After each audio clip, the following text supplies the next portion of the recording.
MGTOW philosophy is taken from other philosophies.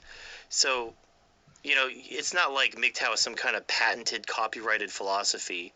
So people can incorporate MGTOW philosophy into their thing, or they could take the original sources that MGTOW pulled from and incorporate those. Like, how do you know which is which?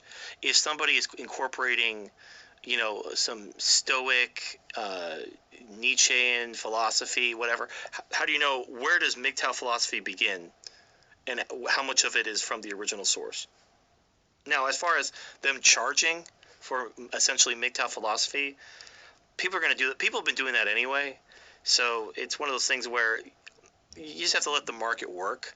People who are charging for something that someone can get for free, they're not going to find that much success. It may work for a while. They may fool some idiots into paying for something that they could get for free. I mean, look at bottled water.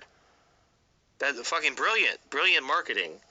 But there's obviously some people who maybe want an additional thing. Like someone was, right now YouTube is one thing, or watching YouTube videos, but there are probably people who be like, well, I would like to maybe interact with somebody instead of watching a video. I'd want to talk to them. Well, that's why we have, the podcast. Now the podcast is free. I don't charge, like, you want to watch my show, you got to give me $1. I don't give a shit. But I could see someone who maybe like I know Sargon, he does live shows where instead of doing the This Week in Stupid on YouTube, he does it live and then records it and uploads it. And something like that you probably have to pay for to actually see him live. Now, if you're like got hundreds of thousands of subs, you could probably get away with that. I don't see MGTOW ever reaching that level. I don't really think there's a way to make money on YouTube philosophy because it's already such a small community.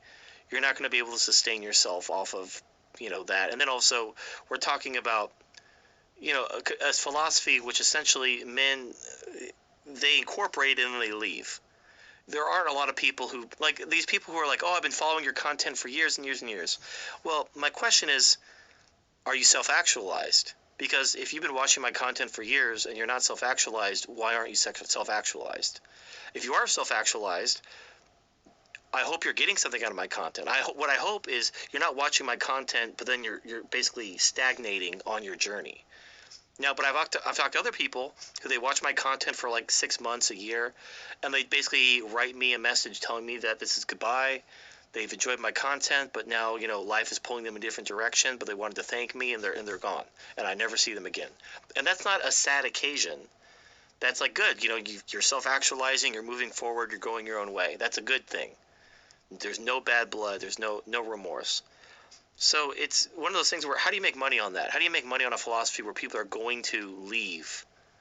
It's not a permanent state. It's not like, like being like if you're involved in politics, there's always another election around the corner. So there's always a perpetual need to be involved with politics.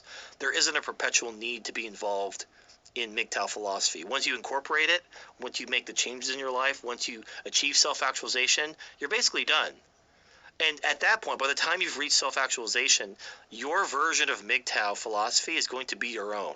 So there's no reason to watch MGTOW content anymore because your personal version of MGTOW philosophy exists within you. And nobody can tell you what that is or take it away from you. So what can we even offer you at that point other than like, hey, we'll be here if you need us, but that's about it.